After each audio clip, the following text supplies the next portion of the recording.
Central Market is really into grilling. Like we're always ready to throw some flankin' on the fire into grilling. We could satay all day into grilling. And smoked brisket burgers? We don't want none unless you got Dutch Crunch Tiger buns. Hun, Central Market is really into grilling. If you are too, grill outside the lines March 23rd to April 5th. From perfect prawns to top chops, let our butchers and fishmongers help you char a new course and get fired up with pit-perfect sauces and spices. Really into grilling, really into food. Shop now at centralmarket.com. You're ready to start your own business, to turn that passion into a paycheck. All you need is a partner you can trust. Over the last 20 years, LegalZoom has helped start and support millions of small businesses. It's kind of our thing. We can help you set up your business and help you keep it running. You're ready. We are too. Start an LLC, corporation, or nonprofit with LegalZoom today. LegalZoom. Let's make it official. Someday, we'll have our last conversation and drink our last cup of coffee. Someday, we might be 80 and think about the different things we used to say. All the memories of you will just become a ghost of a smile caught in the wind. Someday, it'll be the last day.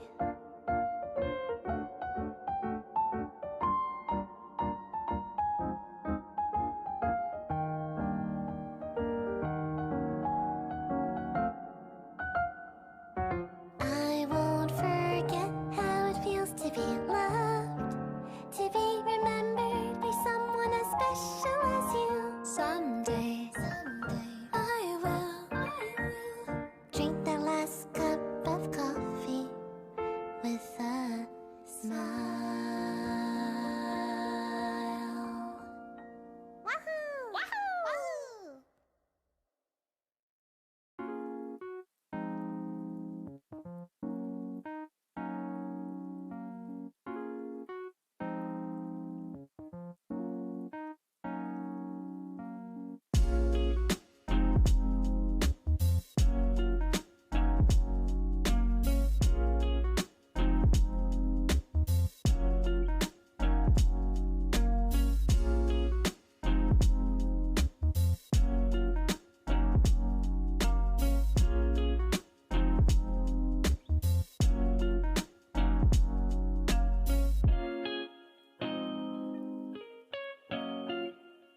everybody, happy Torch Thursday. How's everyone doing wherever you are out there on the interwebs tonight? Amy, how's everything in San Antonio? How's Dolly? How's Dolly doing? Yes, Dolly, yeah, Dolly had her kitty hysterectomy yesterday, so how is she dealing with that? Hopefully she's doing well. We had a great day here at the Beading Dreams. We got to see, hello, focus on me, camera. Come on, thank you. We're not really. It's okay, we're just gonna call this soft focus. But like, seriously, camera, what's your problem? That's better. Alright, so we had a great day here at the Beading Dreams. We got to see some of our favorite people as usual. 78 and beautiful outside with a light breeze. Goodness gracious, Amy, that sounds just horrible for you. So, it is Torch Thursday. That means we have a soldering project for you this evening, and that is going to be this. This is our Bullseye ring. This is a fun one. So this is kind of a... Okay, you could do this one entirely from scratch. You could do this one entirely from wire, and make your own bezel, make your own soldered rings and everything. But I'm choosing to go the semi-handmade route, and so I am going to be starting with 14 gauge... Good Lord, it's too many things. I'm going to be starting with 14 gauge round wire, and I'm going to be starting with already soldered rings. Okay, so I didn't make these and solder them myself. I bought them already soldered. There's no reason you couldn't make them and solder them yourself. Also, there's no reason really that they need to be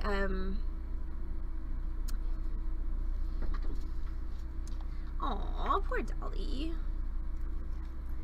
It's okay. She shall survive and you know, return from this ordeal all of the stronger.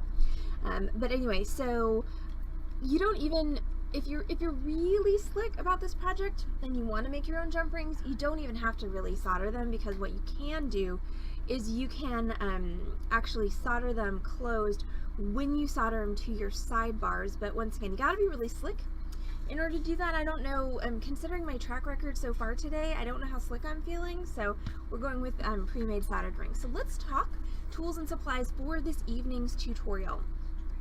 Okay, let's start with supplies.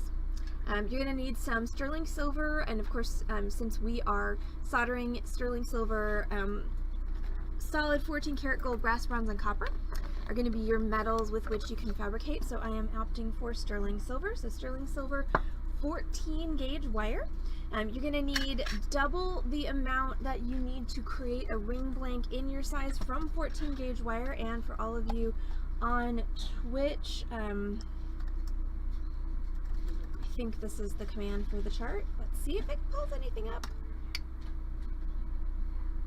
Yes! Haha. So the link that I just put up in the Twitch chat is my absolute favorite ring blank sizing chart. It's put out by Contenti. It's one of their free resources, and it is my favorite chart of this type that I've ever found. One of the reasons that I adore it is because it not only tells you what size... Hey, I never turned off the music, did I? No, and also that is the broken link. Huh? Me? Yeah, Oh, that's the broken link. Well, I should fix that in the MooBot command.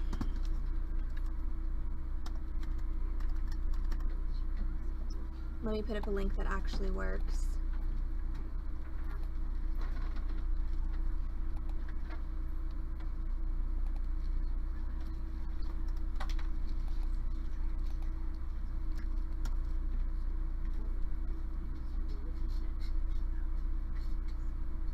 Right. Yes, because there was some confusion apparently with underscores and hashes. Not the music on the stream, Ace, the music in the store.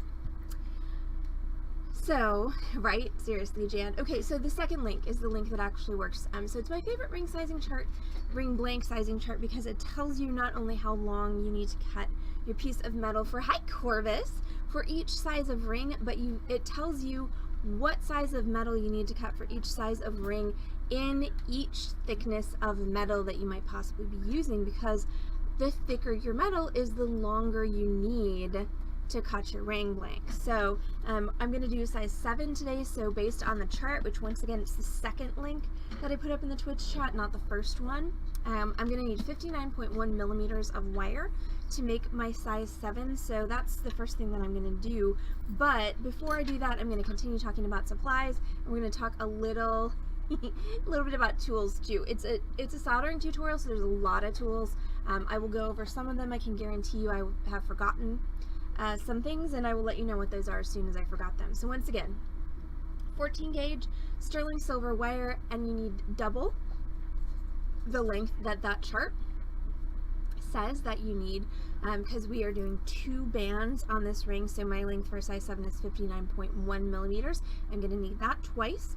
You are going to need some 6 millimeter sterling silver soldered rings, and how many you use is really going to depend on how close or far apart you choose to space them. On my sample, I used 1, 2, 3, 4, 5, 6. I used 7 on my sample. We'll see what I wind up using on my actual project for tonight's class, but you know, figure 7 to 10 is gonna, you know, cover a wide range of sizes. You are going to need 1 cabochon and corresponding sized bezel cups. I've got a little amethyst that I'm going to use tonight, and if you're using 6 millimeter soldered rings, it's a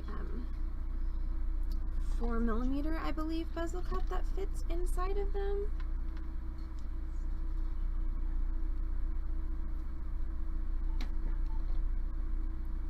Yes, 4 millimeter bezel cup, 4 millimeter cabochon, and yes, it is an amethyst.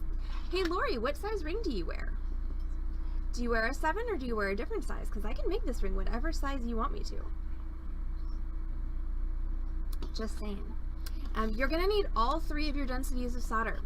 So you're going to need medium, easy, and extra easy, 7.5. All right, I can do that. I just need to change my measurement.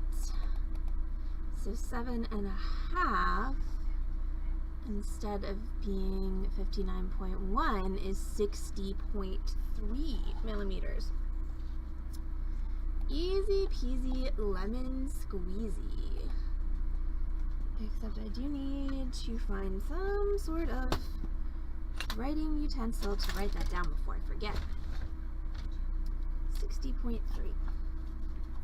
And yes, I am just taking notes on my soldering board because I don't have any. I have everything on the planet back here except for paper. That's okay. So 14 gauge wire, 6 millimeter soldered rings, 4 millimeter bezel cup, 4 millimeter cabochon, medium solder, easy solder, extra easy solder. And as far as supplies go, that's it. Now let's talk tools. There's gonna be a whole lot of them, of course, because it's a soldering tutorial. So since we're soldering, you of course need a torch. I've got my Blazer butane torch. If you have a, you know, a more proper soldering torch than that, that's totally fine. Use whatever you're comfortable with. You're gonna need a soldering surface. I'm using my solderite board. See, those are my notes about millimeters on there. You're going to need flux, and we'll talk a little bit about what flux is and what it does when it's time to use it. You're also going to need pickle and a pickle pot. We will do the same for that whenever it is time to use it. I'm going to need a little bit of water, I think, to thin my flux out. I'll go grab that in a second. Other hand tools, you're going to need your pliers and a wire cutter, ring mandrel, bench block, and a chasing hammer. So chasing hammer is the hammer that is slightly convex in the head so that it does not make tool marks on your metal when you are hammering it. And then except this is the Gnarfed up one, so when I go to get the water, make it a different hammer. You're gonna need something to hammer on. This is my bench block. Hey look, it's me. If you don't have a bench block equivalent is going to work fine. Whatever you've been hammering on this whole time is going to work fine for you. You're going to need a file. You're going to need some fine steel wool, and if you are going to go by that Contenti chart, a digital millimeter gauge is super helpful because it's all, you know, fractional millimeters. So it's really hard to figure out 60.3 or 59.1 millimeters on just one of those regular brass slide gauges. And what I would do, were that the only tool that I had available to me, I would just round up or down. So I would, you know, round down to 59 or, you know, round down to 60. Your ring also is gonna get a scotch bigger when you hammer it. So we are gonna double check our length, assuming that I remember to do so after we've done the hammering. So the way that this is gonna go together is we're gonna cut our wire, we're gonna straighten our wire with our pliers, we're gonna solder our soldered rings onto one side of our wire, then we're gonna solder the other side of our wire onto our soldered rings. We're gonna bend it around a ring mandrel, solder that closed, and then solder our bezel cup in, and finally pickle, polish, and set our stone. But first, I need a hammer that doesn't look like crap, and I need a little bit of water in my flux. So you guys hang out with Ziggy for a second, and I will BRB.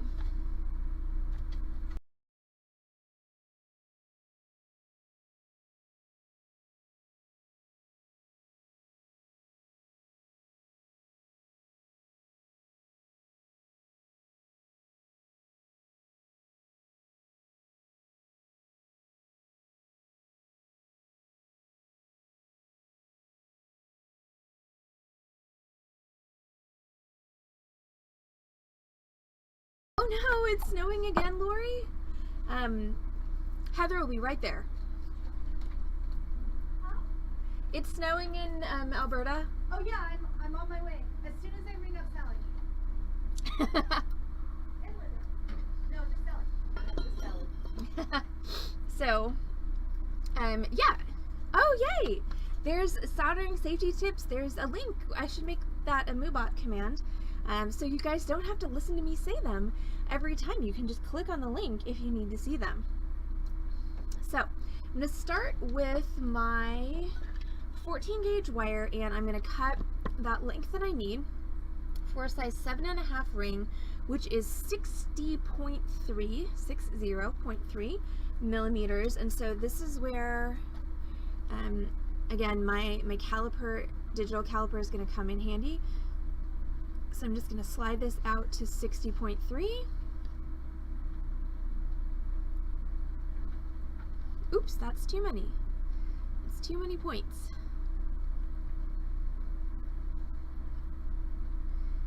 Okay, 60.2 is probably close enough. Like I said, it is going to get a little bit bigger when we hammer it.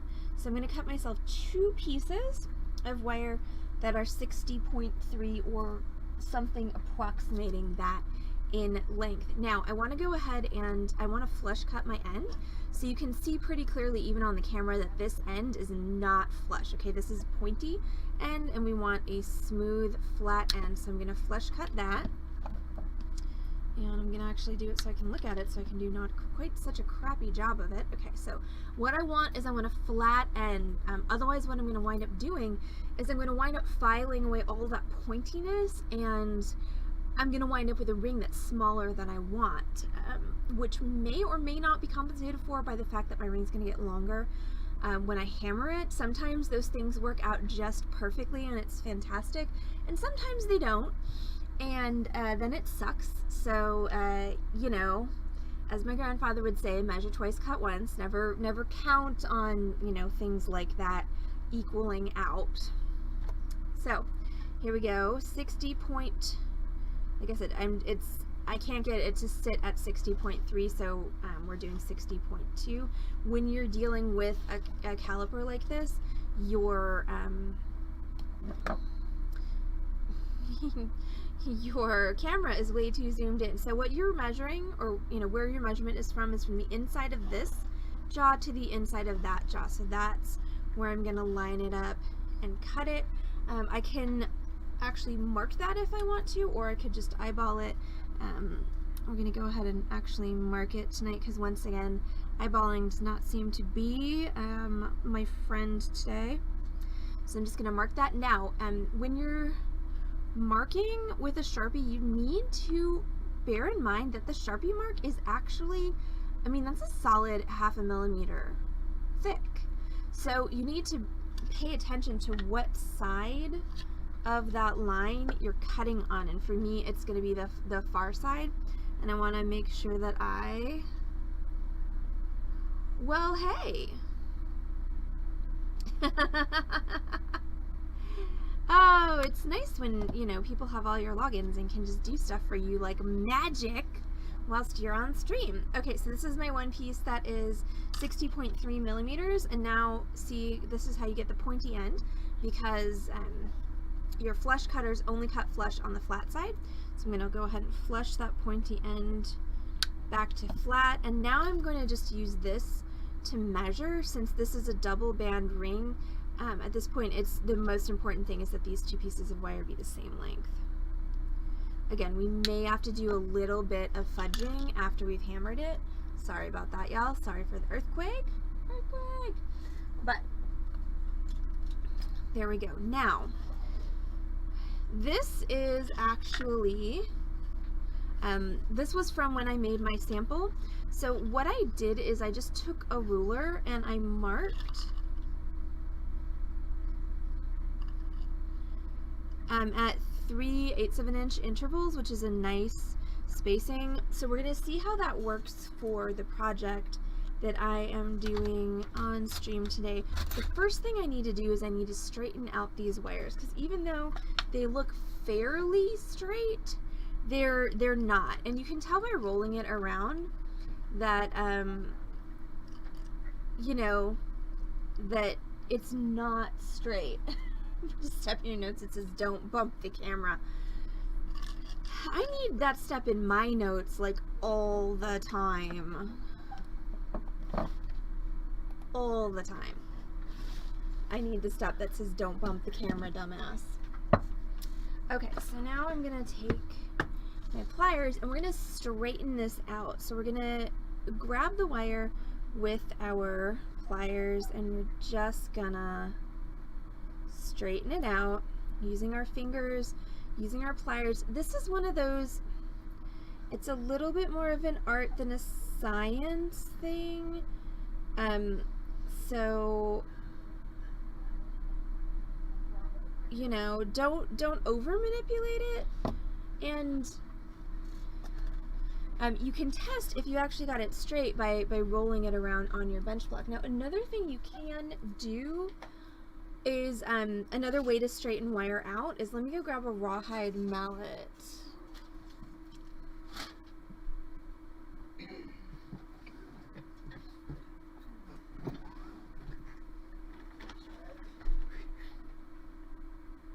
Okay, cool. Another good way to straighten wire is to keep the cats out of the crafting.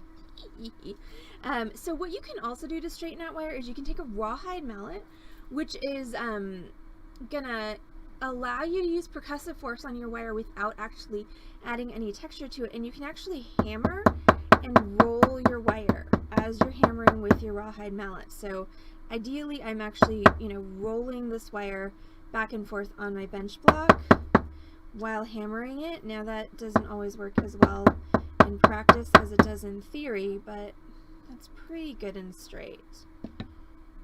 Stop right here at the end. And we're going to do the same thing with this other piece of wire.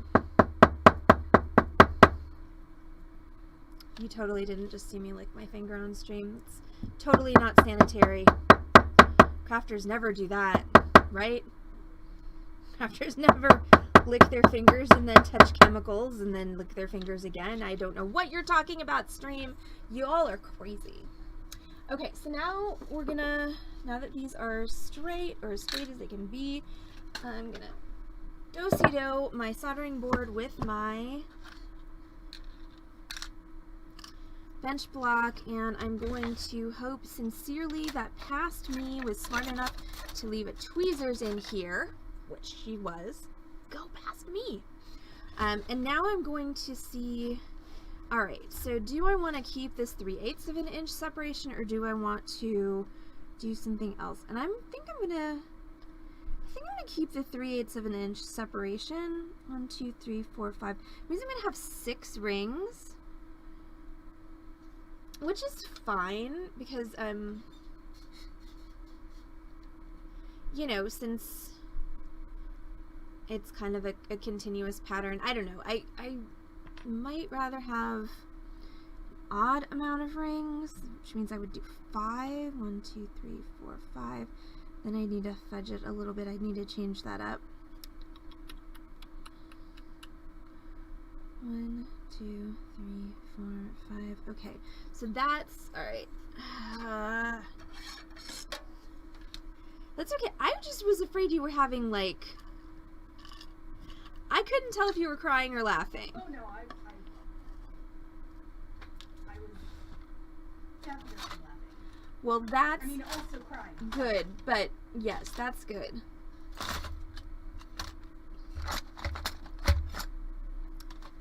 All right, so, okay, so I think I want to do 5 rings instead of 6, which means I'm going to need to space them out a little farther than 3/8 of an inch.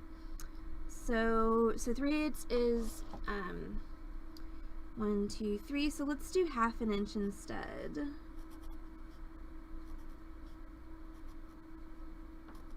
And see where that gets me with my 60.3 millimeter.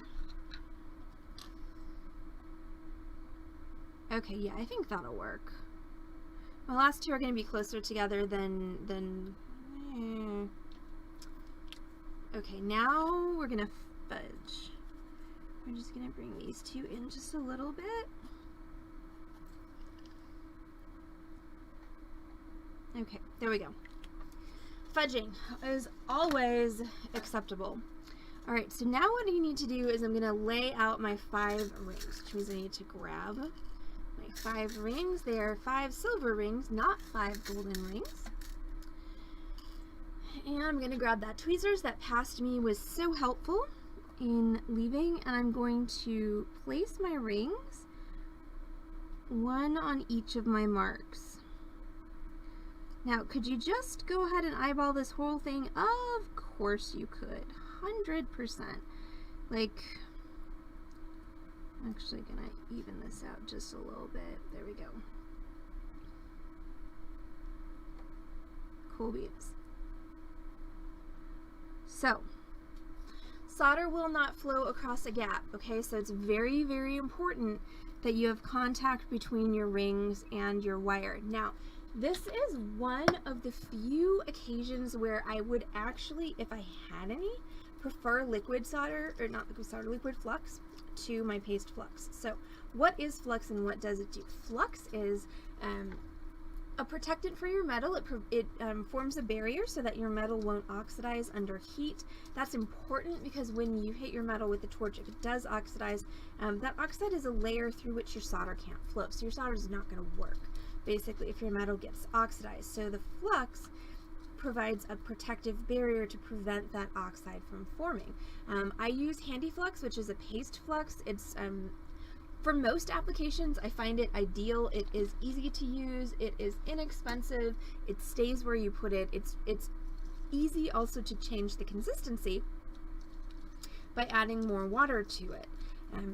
The one place where it kind of falls down on the job is what I'm doing right here, which is when I have sort of a delicate layout. I've thinned my flux down a lot. So what I want to try and do is I want to kind of try and bloop the flux, and yes, bloop the flux is a technical term, onto my joints without disturbing my layout. Alright, so I've got 5 flux bloops. Oh, but I messed it up. Go back there. Go back with your friends. So if there's not contact between, and it was this one here at the end that I messed up, so hopefully I'll be able to kind of nudge that back.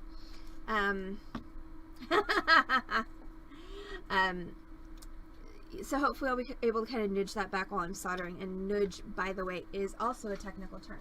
So Megan asked about the bandage on my finger. And so what happened was, I was making this cute thing for Heather. Isn't it cute? That's a gin bottle. And I scored the bottle and I heated it and cooled it, and most of it broke off cleanly except for this one spot right here where you can see it's kind of rough, and there was part of the bottle that didn't break off right there, but it was still scored. And so I, in my infinite wisdom, went, I'm just going to grab that and snap it off, wearing no gloves or safety equipment of any kind. And so, yeah, I have a lovely 1/2 inch, very clean slice down the middle of my right ring finger. And so then, of course, I try to keep butterfly closures in the house because I know myself. And so I've got my finger wrapped in a paper towel. I've got it above my head. Blood is like slowly trickling down my arm, and I'm like going through left-handed my first aid drawer trying to find my butterflies, which I never actually did find. So I managed to improvise a pressure bandage instead. And yeah, so there we go. That was the fun thing that happened to me this morning, but I did succeed in making Heather a really cute planty thing, and she's been very appreciative, which is very kind. Because if I had bled for it and then she didn't like it, I probably would have cried. Alright, so now I'm going to take my medium solder. Okay, so we start with the highest melting point of solder, and I'm going to cut myself 5 pieces of it. Tiny pieces, okay? You don't need big pieces of solder. These joints are not very big. So, I mean, tiny, like, there, so tiny you can't even find it. So tiny pieces like that. It's like 1/2 millimeter. Okay, so I need 5 of those. Thank you, Megan. It was a bottle of gin, which was very, very tasty, that one of our clients gave us for Christmas.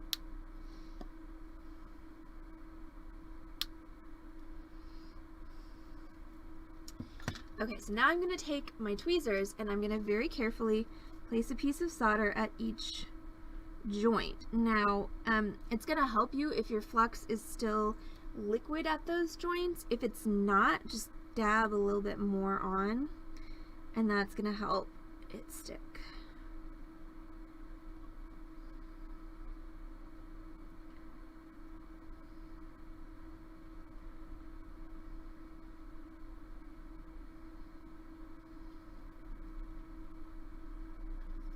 Okay, so that's all 5 of my pieces of solder that are placed on my joints.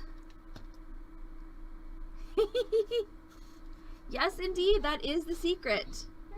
You make the ring flat and then you make it ring shaped.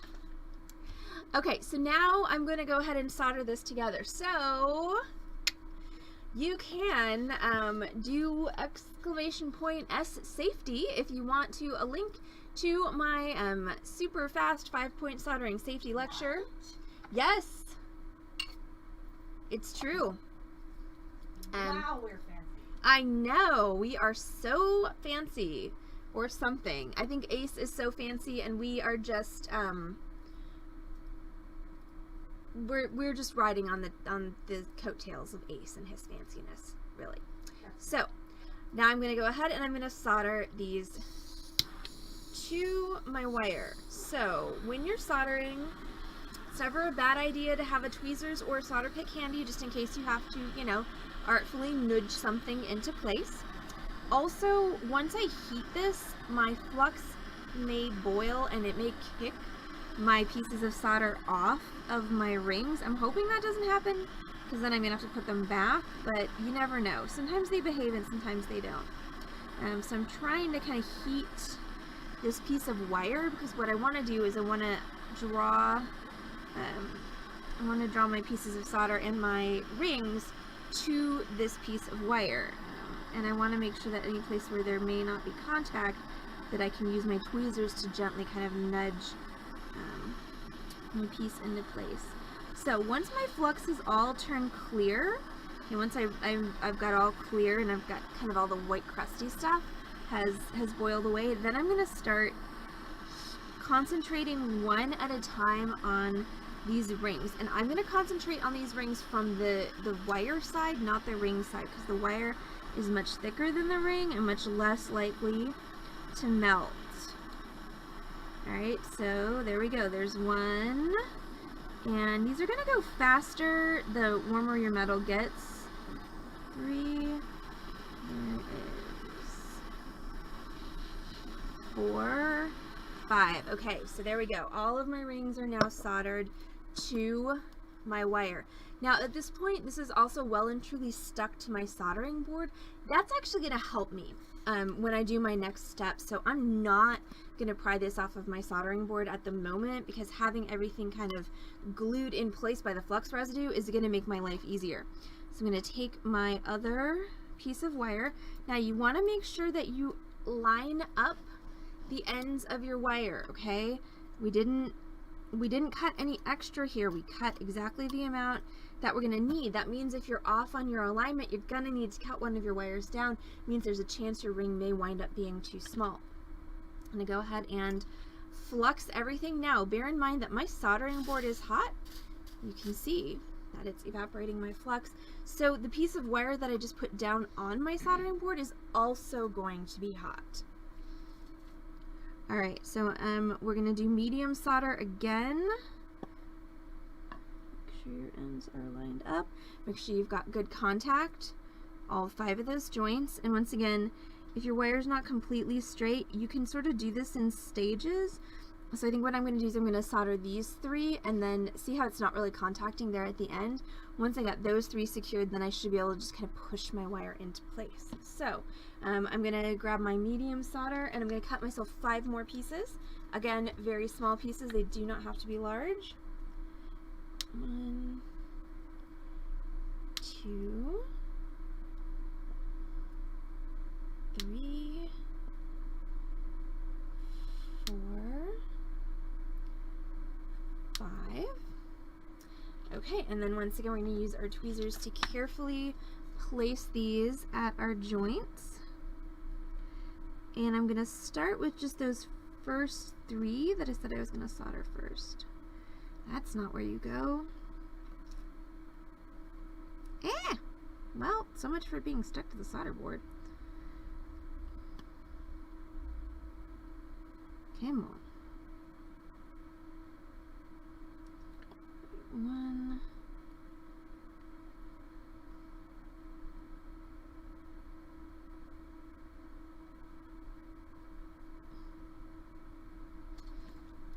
So, take my own advice.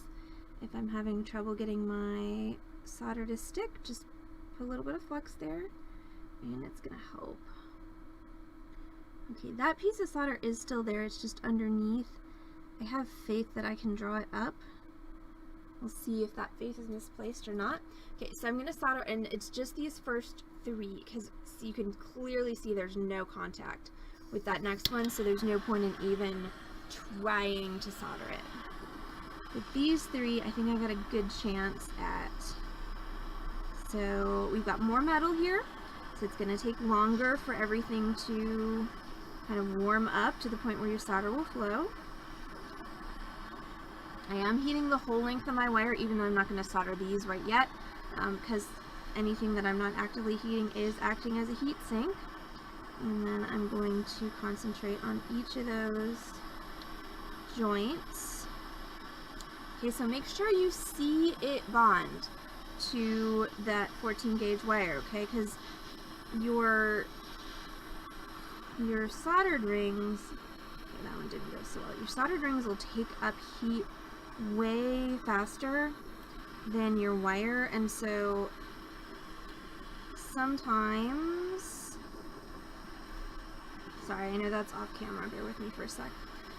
Sometimes your solder will just flow onto your ring, right? This one here is being a little ornery, so there, okay, we finally got that all soldered together.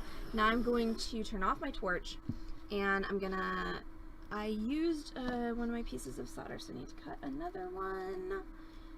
And then we're gonna solder these last 2.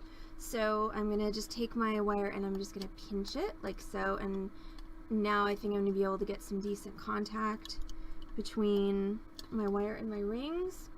I'm going to make sure to flux.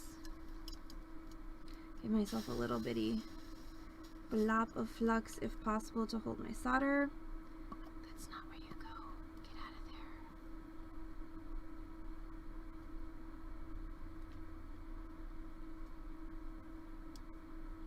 Alright, and that should be able to pull up and in there. So now we're going to solder these last 2.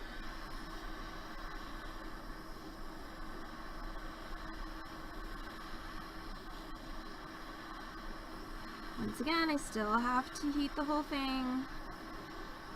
And then I can just concentrate on those last 2 joints.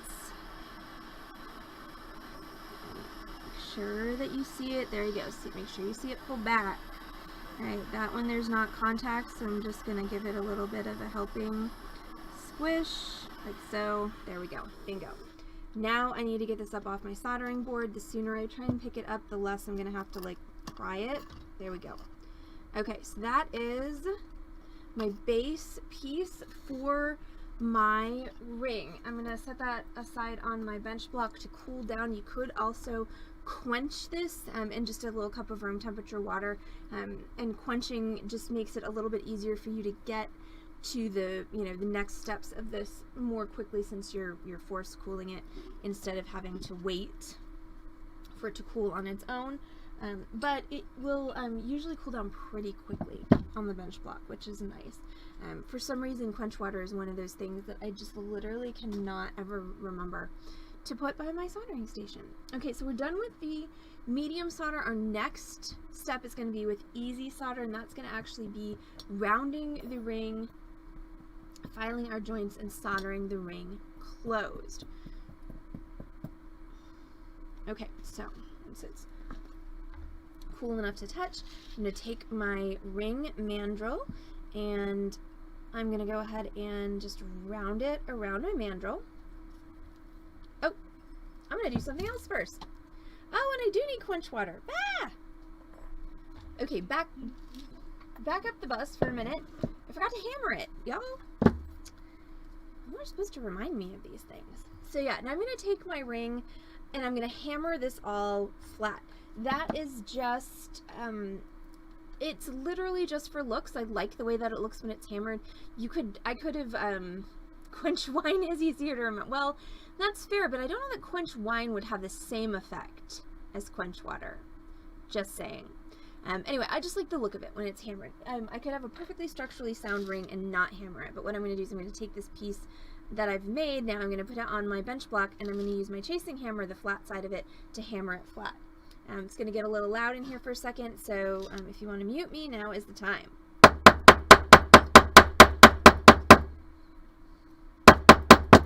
Ow! 100%, that was my finger. Ow. That's what I said. Not having a good day with my fingers. Oh. At least you have. At least they're all still attached? They're all still attached. Ow. Yeah, Corvus, I hammered my finger. So like I say, even though it's a small hammer,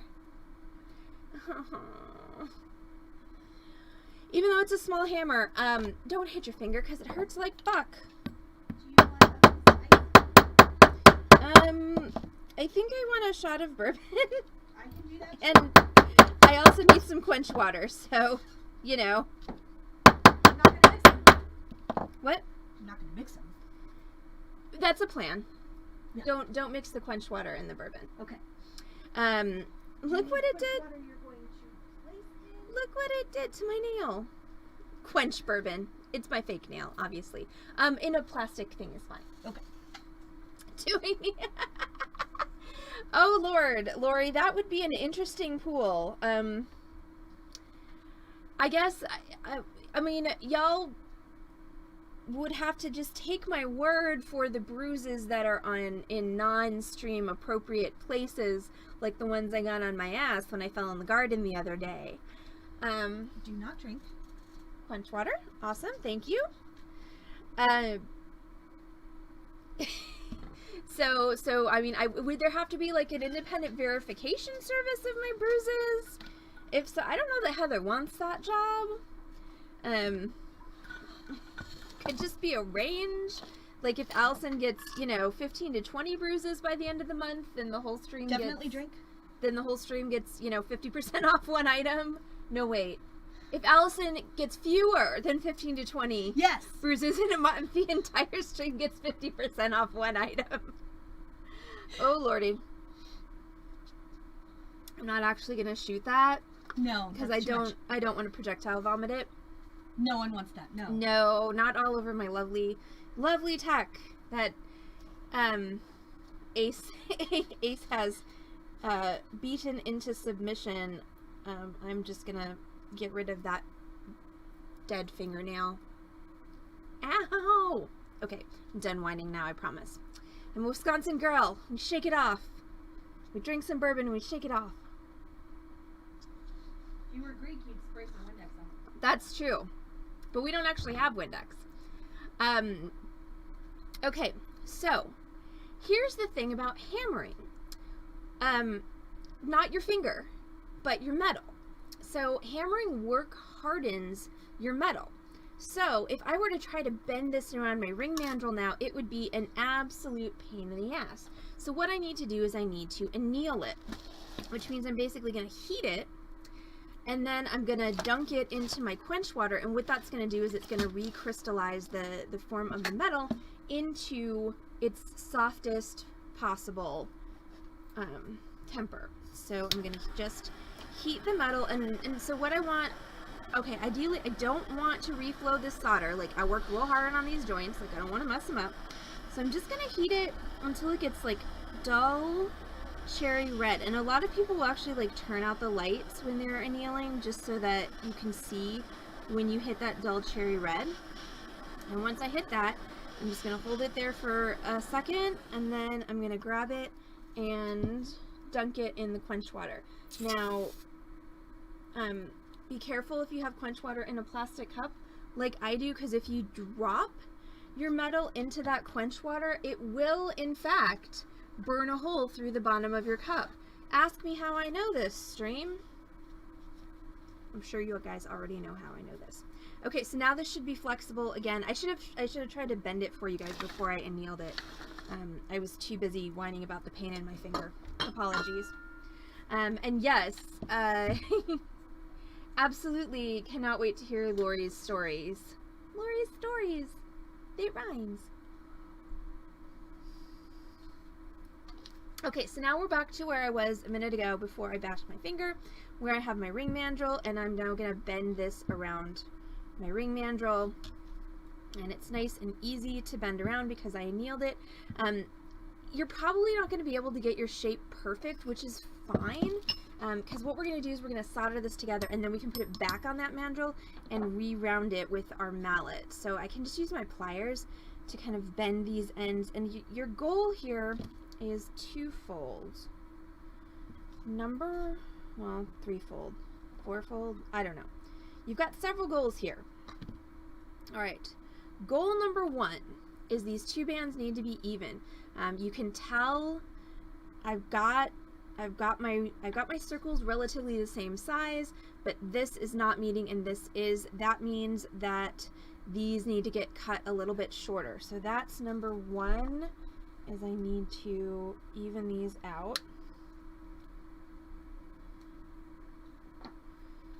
All right, number two, I want to bend them so that they are pretty much coming straight in towards each other, so you're not going to have the prettiest shape to your ring at this point, and that's okay. It's 100% fine.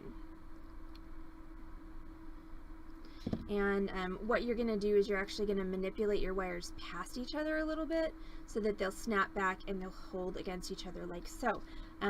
Number three is we need to hit all these wire ends with a file.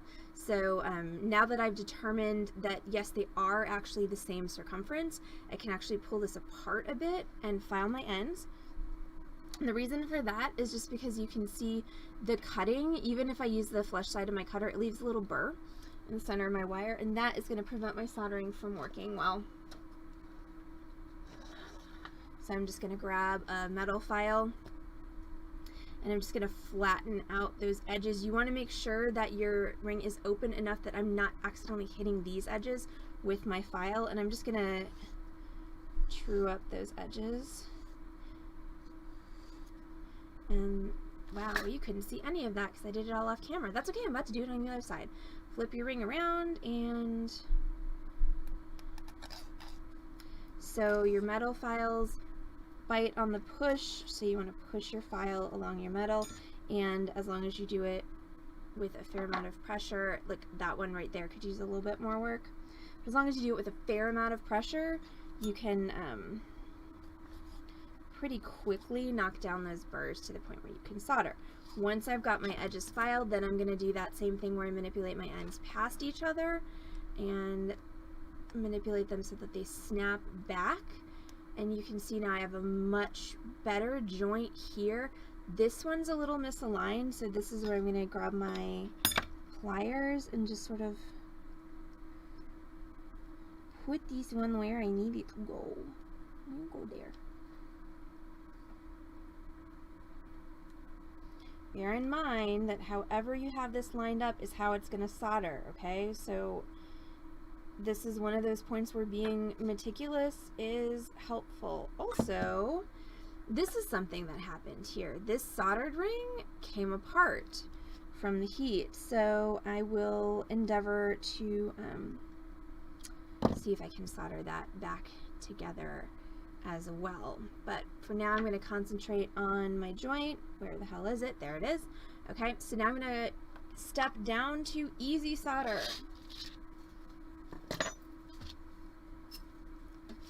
Seriously, every tool in the damn shed. Every solder in the shed, for sure.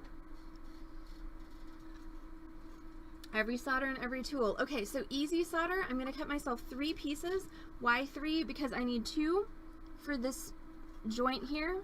I need 1 for this side of the wire. I need 1 for this side of the wire. And then I need 1 for that pesky ring that came undone wherever it is. Gets this one right here. And that just needs to be a microscopic, teensy weensy tiny itty bitty little piece. Even itty bittier than normal. So there are my 2 pieces for my joints. You can see them, they are right there. And 1 piece that's about half that size for that soldered ring. Alright, so at this point, I'm going to reflux my joint. I may have to pick transfer that one to repair that soldered ring. I do have a solder pick, so that's good. So I'm just going to set my solder on top of my joints. There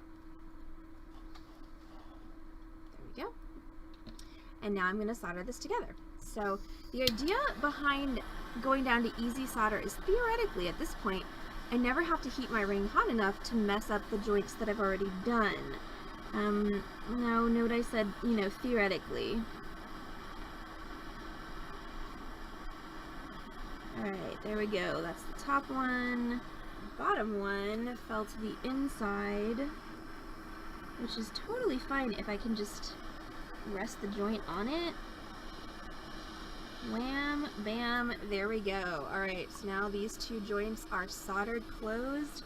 Where is that recalcitrant soldered ring? Is right here. So just in order that you might see it better, better to see you with, my dear. Okay, so funny hashtag soldering problems when you've got a cross-locking tweezers in one hand and you've got a regular tweezers in the other hand and your brain gets confused as to how you work the 2 pairs of tweezers. Is that just me? Might just be me. No. Like being a broken lobster. Okay, so I've got, sorry, this little bit here is what I need to repair. And I'm sorry, I can't, it's just going to have to be out of focus. Sorry, y'all. I'm going to just dab a little bit of flux on there.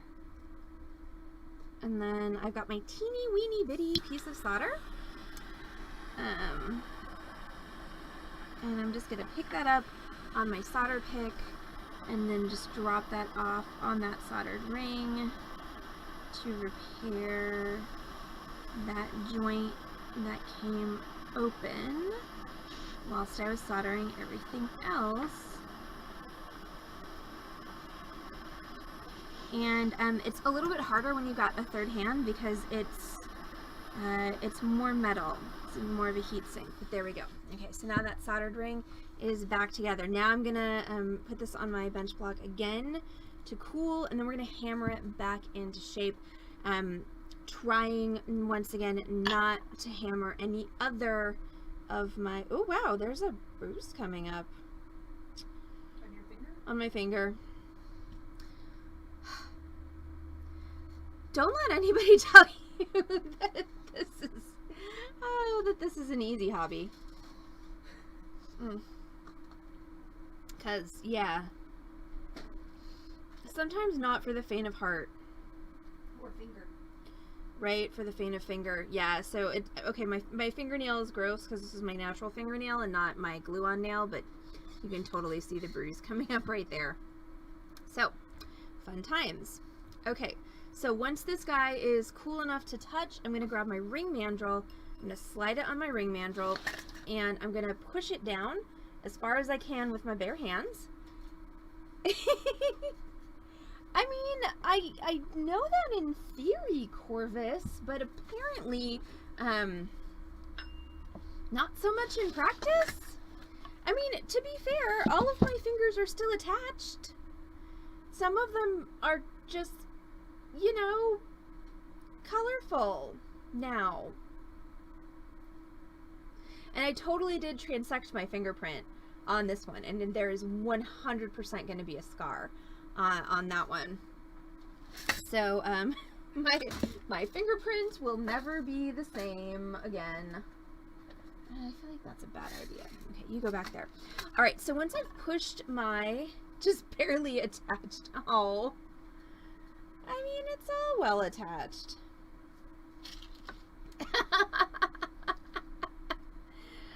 Oh, seriously.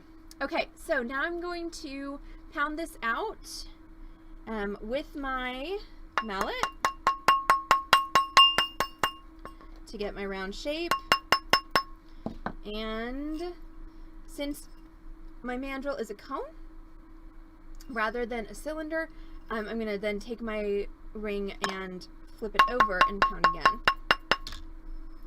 Otherwise, you wind up with a cone-shaped ring. Oh, fail! I failed. What happened? It didn't solder. Look, that? No bueno. Uh-oh. So that's okay. We are just gonna, so everything soldered. So I managed that extremely delicate repair on the soldered ring. I managed to solder one of my bands, but I did not manage to solder the other band, so that's okay. We're just going to, and I probably don't even need to reflux because I've got enough flux on there, so I probably just need to reheat. And of course, what one hopes at this point is just that, you know, when you're reheating, that, you know, something else doesn't come undone.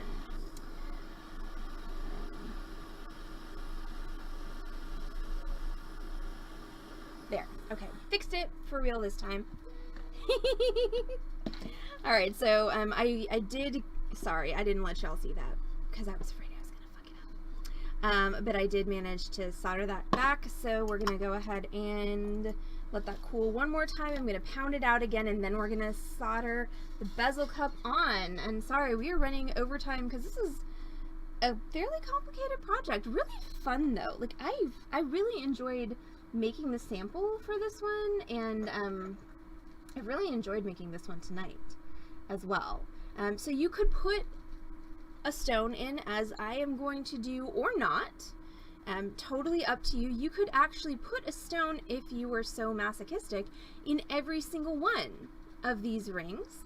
You could put a stone in every other one of these rings. I didn't do that on the sample because for that to work, you need an even number of rings. This is an odd number of rings. I put an odd number of rings on the one I just made. So we're going to do one.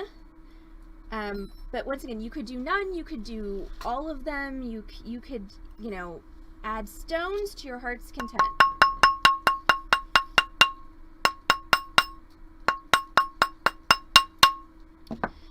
Now, what I didn't do is I did not check my length before I soldered. It's actually a little big. So remember when I said that your ring is going to get a little longer when you D to D. The ring's gonna get a little longer when you hammer it, and you should check your length before you solder it. I didn't do that. This is actually a size 8 now. So Jan, the answer is yes, I am selling the sample, but Lori has already claimed it. So, but I can make one just for you as well. Oh, actually, hold on. Let me back that up. Lori has claimed the one that I'm making on stream, which is going to be a size 7.5 when I fix the sizing of it. Oh, it's okay. If it's a bit bigger, that's okay. Cool, then I don't have to fix the sizing of it. So the sample with the lapis is also for sale. That one is pretty big. That one's a size 10. So the 7.5 with the amethyst that I'm making on stream has been claimed by Lori, but the sample is up for grabs with the lapis, and again, that's a size 10. I can also make you one, Jan, in whatever size you want. Okay, so now we have, well, Jan, just tell me what you want and it can magically appear. Okay, so now I've rounded out my ring, I've got everything soldered, and now I'm going to put my bezel cup in. The easiest way to solder your bezel cup in is actually from the back. So I'm going to take my, and okay, so I'm going to find my joint, because usually that's the least attractive part of your ring is the joint. So I'm going to put my stone opposite my joint so that, you know, the top of my ring is, you know, with the stone, and the pretty part is, you know, what people are going to be looking at. And this, you know, sort of maybe not the bestest soldering job. It's actually pretty good. But that'll be at the back. And of course I could go at that with some sandpaper and some polishing cloth to make that go away. So I could set this up in a third hand if I wanted to. I'm just going to kind of wing it.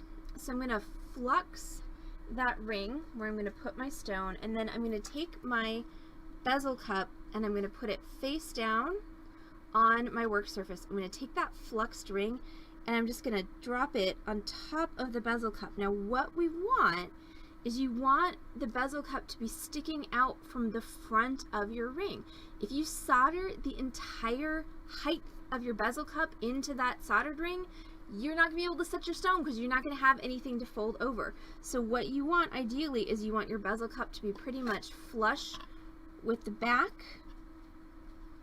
of your ring, like so, and ideally you want it to be level. And if the gods of soldering are with you, it will sit in that position whilst you add a little bit more flux and some extra easy solder. Okay, so we're finally down to the lowest melting point of solder. Extra easy. Nope, nope, nope, nope, nope. Nobody wants your sass right now. And I'm going to do 2 pieces of extra easy. I'm going to do one on either side of that bezel cup. So 1, 2. Find my tweezers. Hey, I said nobody wants your sass. That means nobody wants your sass, ring. Grr. Anybody out there who's like, Allison, you could just put it in a third hand and stop wrestling with it. Shush. Nobody wants your sass either.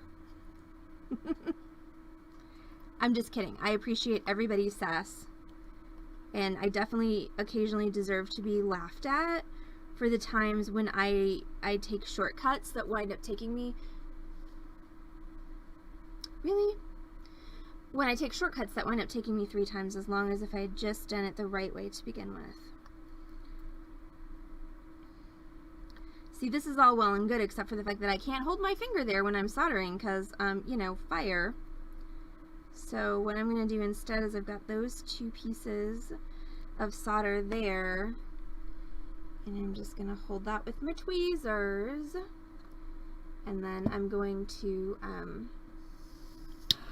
light my torch. I try not to light my bandage finger on fire. And I'm going to heat everything. So the extra easy solder, theoretically, once again, I shouldn't ever have to get my ring hot enough to melt the solder I've already put on there. Alright, and there we go. There's my extra easy solder that has now bonded my bezel cup to my ring. That means, boom, I have a completely intact functional ring that's now going to go in the pickle. So let's talk for a second about what pickle is and what it does. Why are we going to talk about that? Because it's going to take a minute for it to pickle, so I got nothing else to do with my time. So pickle is a weak acid solution that cleans all of the crap off of your ring or whatever you happen to be working on for one of two reasons. Number one, if you're doing something even more complicated than this, where you've got more and more and more joints, solder does not like flowing on dirty metal. Okay, so eventually your metal's going to get to the point where the solder is just going to be like, I'm not doing this. And so then you have to pickle your metal to get all of the oxide and everything off of it so that you can continue to solder on it. Or if you're done with your project, which I almost am, then you're going to pickle to get all the crud off of your metal so that you can polish it and make it pretty to wear. The polishing process can involve a number of things. If you have access to a tumbler and you've got time on your hands, you can absolutely put it in your tumbler at this point, and if you're going to tumble it, you can actually skip the final pickling as well. Now, notice that I didn't pickle in between my joints. I'm a lazy pickler. I'm absolutely lazy with my pickling. The gal who taught me, who is an amazingly accomplished metalsmith, and this was years and years and years ago, pickled between every joint. She pickled before you started soldering and then in between every single joint. And her work was spectacular, and she never had failures and flubs and whatnot, and I'm sorry, that's just not me. So you as a metalsmith, if you're actually going to start doing this, like, you got to figure out your own comfort level with that. I've taken classes with European metalsmiths who are like, y'all Americans, okay, well, they don't say y'all, but American metalsmiths pickle way too much. So, you know, you're going to figure it out for yourself. But my best advice is, if you are trying to solder a joint and your solder's just not flowing, it's not working, you know you've got your filing right, you know everything is flush, you know you got enough heat to make the project work and it's just not going, pickle, rinse, try again. That's one of the easiest fixes for a lot of common soldering problems. So, ooh. Do you see that? Yes, it's steamy. So I've got my pickle. I use citric acid pickle. I like citric acid because it's not steel reactive, so I can just use my regular tweezers in it. I keep it in a crock pot on high. It works better if it's warm. Just, you know, watch the steam there. And you don't have to mix new pickle every time you have a work session. You can absolutely mix it, and then when you're done with your work session, like I am going to be in just a minute, you just unplug your pickle pot, cover it up, and just set it aside until the next time you're ready to work with it. Do not leave it plugged in overnight. That leads to bad things. Much bad. Another one of my favorite tricks, if I'm not, you know, if I weren't, say, trying to finish this ring on stream and I weren't going to tumble it, I could just put it in the pickle pot, unplug my pickle pot, and just let it sit overnight in the room temperature pickle. Would do the same thing. Can you over pickle things? Yes, you can, but I mean, by over pickle, that's like, oh crap, I left it in the pickle for 2 weeks. So it's possible, but difficult. Okay, so now I'm going to take my steel wool, and this is quadruple aught steel wool, and I'm just going to buff this, make it nice and shiny.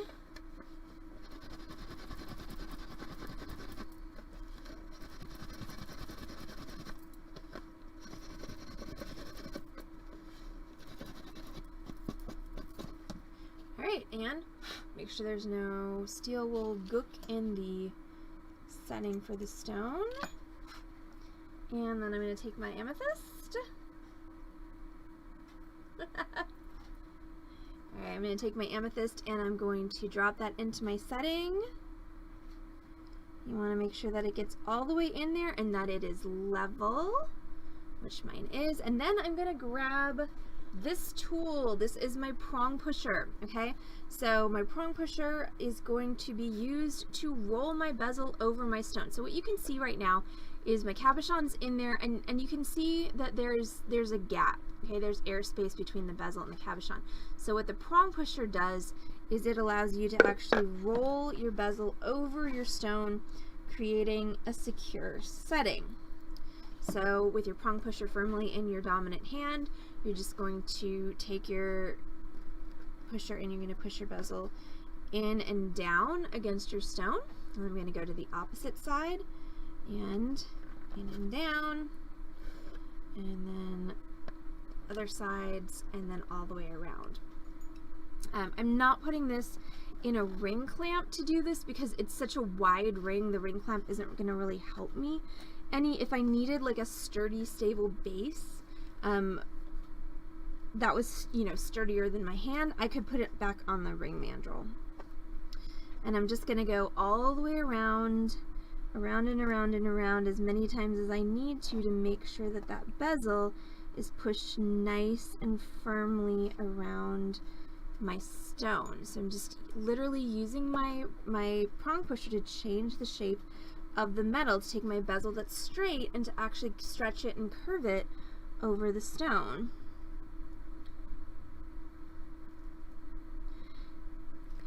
And so now when I show it to you in profile, you can see that I've eliminated almost all of that airspace. I mean, we need to do a tiny bit more work on that side of the stone, but other than that,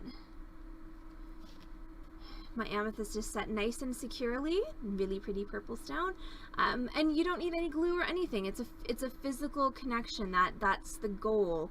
Is, you know, real jewelers don't use epoxy, which is kind of a myth, but you know, when you're doing bezel settings, ideally, you know, you wanna physically connect the stone using the bezel, and you shouldn't have to resort to glue or anything like that. All right, so that, people, is our bullseye ring. Thank you so much for, oops, that's the wrong button. Thank you so much for hanging out with me for a little bit of extra time this evening for our bullseye ring. It's a really fun project, a little bit complicated, but absolutely worth the time and effort. So Lori, I'm going to tumble this up for you, and then we will send it to you in your next box. So thank you all so much for hanging out with me on the Beading Dreams stream this Torch Thursday. I'm Allison from Beading Dreams in Dallas, Texas. We are an actual brick and mortar retail bead store.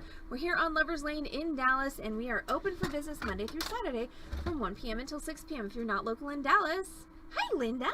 If you're not local in Dallas, you can find us on this channel, twitch.tv/Beading Dream, 5 times a week with complimentary tutorials. We stream Wednesday, Thursday, Friday, and Saturday nights at 6 p.m. Central Time, plus Thursdays at noon. And we are also now running greatest hits and rerun tutorials on Monday and Tuesday nights as well, thanks to Ace. Tomorrow is our Freeform Friday, so I have no idea what I'm going to be doing tomorrow night, but it's going to be something fun and exciting that you can follow along with if you want.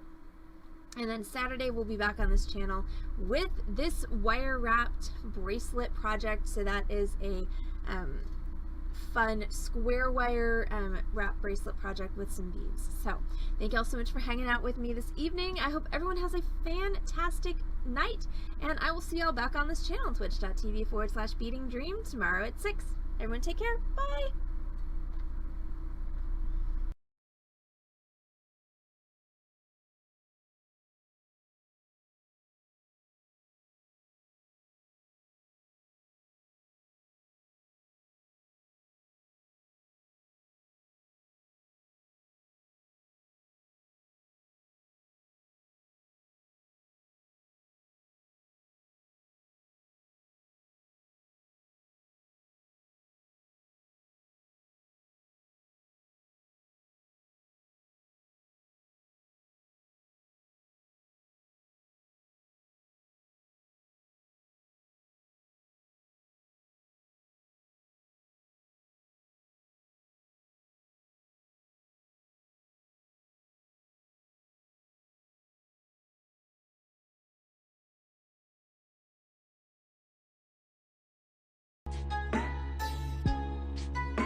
So slowly a sunlit dream pulls me out of sleep. Feel the morning through the blinds. I get to thinking about your sun-kissed face in a quiet place. I could give you all my time. You know I wanna be your rock, my love. You know I wanna be your light. In darkness, how you find me just in time to tell me what I needed to hear. So if you don't know what you need, you can leave it all to me. Don't want you worried about a thing. I know you do the same for me. 'Cause you're so lovely, you're so lovely. I can't help but fall for you, love. When you love me, it's so lovely loving you. Oh, oh, so lovely loving you. Oh, oh. So softly a tender breeze brush against my knees on a summer afternoon. I get to thinking about the hazy days under August shade that I used to spend with you. I didn't realize it was all I wanted. What I had, my riddled heart, I had to cradle back together just to see. It's all like magic to me. You do magic, baby, when you love me. You're so lovely. I can't help but fall for you, love. When you love me, it's so lovely loving you. Oh, oh, so lovely loving you. Oh, oh. So slowly a sunlit dream pulls me out of sleep. Feel the morning through the blinds. I turn my head to meet your sun-kissed face. In this quiet place, I can give you all my time.